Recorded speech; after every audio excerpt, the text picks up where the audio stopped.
Biden vows to do nothing differently post-midterms. The Fox and Friends CO hosts discussed Biden's reaction to the midterm results and his approach to leading the country following the elections. Montana voters rejected the Born Alive Infant Protection Act that would have required medical professionals to perform life-saving medical care on infants who survived abortions or were born prematurely.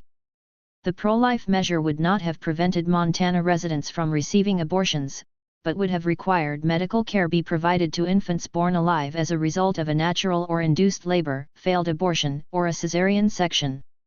The measure failed by around 20,000 votes, with 52.6% voting against it and 47.4% in favor of its passage at the time the Associated Press called the race. A healthcare provider performing an abortion shall take all medically appropriate and reasonable steps to preserve the life and health of a born-alive infant who is viable. If an abortion performed in a hospital results in a live birth of a viable infant, the healthcare provider shall provide immediate medical care to the infant, the ballot measure stated. Montana election results: Republican Ryan Zinke wins race for newly drawn 1st Congressional District.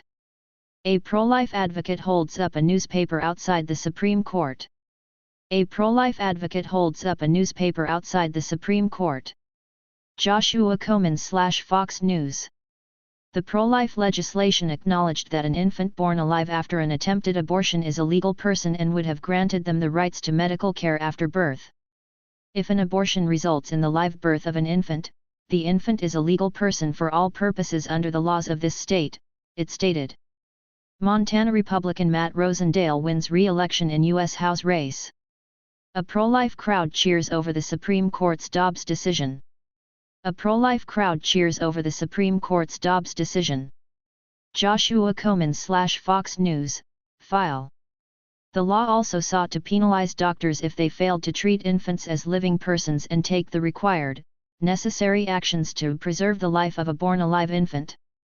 The bill recognized evidence of life as an infant who breathes, has a beating heart and definite movement of voluntary muscles. Without proper legal protection, newly born infants who have survived abortions have been denied appropriate life-saving or life-sustaining medical care and treatment and have been left to die, the bill read. Demonstrators rally for abortion rights at the Capitol. Demonstrators rally for abortion rights at the Capitol. Jerry Holt/Star Tribune. As with other ballot initiatives across the country, pro-abortion forces vastly outspent pro-life forces to drive dishonest messages to confuse the voters, Marjorie Dannenfelser, president of SBA Pro-Life America, told Fox News Digital. In Montana, pro-abortion forces ran TV ads characterizing the initiative as an extreme, harmful government intrusion into medical care, when all the initiative would do is provide the same level of care to an infant who survived an abortion as you would to an infant born early in pregnancy. If Montana voters knew the truth about what the initiative would actually do, it would have passed overwhelmingly. Our side must do a better job raising the resources needed to go toe-to-toe with the heavily funded abortion industry to arm voters with the truth, Dannenfelser said.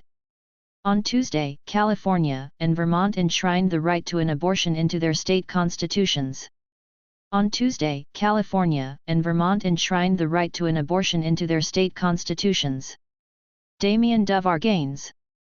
Planned Parenthood did not respond to Fox News Digital's request for comment. Following the overturning of Roe v. Wade in June, abortion measures were on the ballot and passed in 5 states this cycle: California, Michigan, Montana, Vermont, and Kentucky. Aubrey Spady is a freelance production assistant for Fox News Digital.